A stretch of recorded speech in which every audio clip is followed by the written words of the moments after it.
In 1948, Britain was to present the most prestigious and available healthcare system in the world. The four public service sectors is funded through central taxation, and most of its healthcare services are free to legal residents in the UK. The 65-year-old service is the fifth biggest employer in the world. However, it is starting to decline due to its financial struggles and ever-growing population. The financial pressures has resulted in closing down vital A&E units. From the beginning of March 2015, 91.5% of patients were seen within 4 hours, and attendances rose to more than 426,000 people, which is the highest it has been all year. The NHS have begun to resort into privatisation, creating fear among citizens in the UK that our treasured healthcare system is in turmoil. Christoph Tadai from London shares his concerns of the NHS resorting to privatisation. I personally worry about the privatisation in the NHS, and the reason I worry is because with privatisation I mean profits, and I'm really worried that the companies that are going to take over are only in it for the profit.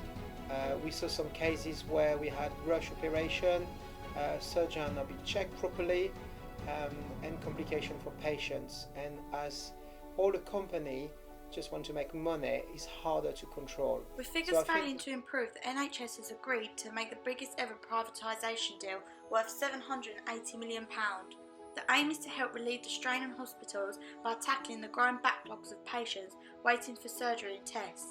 11 private firms have been paid by the NHS to carry out operations including heart and joint, as well as perform x-rays and scans and other diagnostic tests on patients.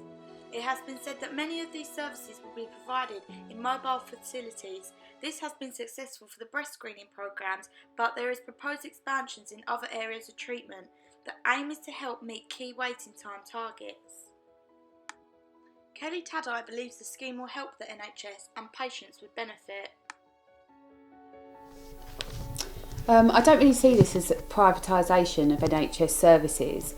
It seems more to me an actual sort of way to gain resources that the NHS might not have. We actually do something ourselves like this as a family. I pay in every month to a friendly society. So for the most part we use the NHS services, but if the waiting lists are too long, if we need to see a consultant, we will use the friendly society that we've paid into to actually see someone. The country has never given its approval for the NHS to be bought and sold. The contract has raised concerns because 3 out of the 11 companies involved have been associated with providing poor quality of care in hospitals and nursing homes. Despite the Department of Health insisting there has been no significant increase in the privatisation of the health service, Labour has heavily criticised the Conservative Party. Labour's Shadow Health Secretary, Andy Turnham, said it shows that chunks of the NHS were being sold off, causing fear across the nation. He made a statement explaining it is outrageous that large chunks of the NHS are being parcelled up and sold without the permission of a single person in this country. A former nurse, left the NHS as she didn't agree with its handlings. Okay, I used to be a nurse. I worked for the National Health for about 10 years. I came out of the National Health because I didn't agree with the way they are shipping things out, so it's been privatised, and I feel that what they should do is actually invest the money in the National Health, so they're making the National Health better and stronger. It's a national treasure, and I feel that it should be utilised and expanded on rather than using other private companies. Companies included in the controversial contracts have had previous deals with the NHS. Vanguard has taken the biggest share of the contract, worth £160 million. They are going to undertake surgical procedures in mobile operating theatres. It is currently facing legal action over a series of eye operations carried out in 2014, as a confidential report suggested that the operations appear rushed. Circle is in the line to take up £240 million deal to provide imaging services including x-rays and scans. It is the first firm to manage NH hospital ever. Despite ministerial denials, this is proof that privatisation is a harsh and everyday reality. During the demise of the NHS, Emily Field is a trainee nurse thinking about joining the private sector. I'm a trainee nurse studying at the University of Greenwich. Once I've got my degree, I'll hopefully go into the NHS.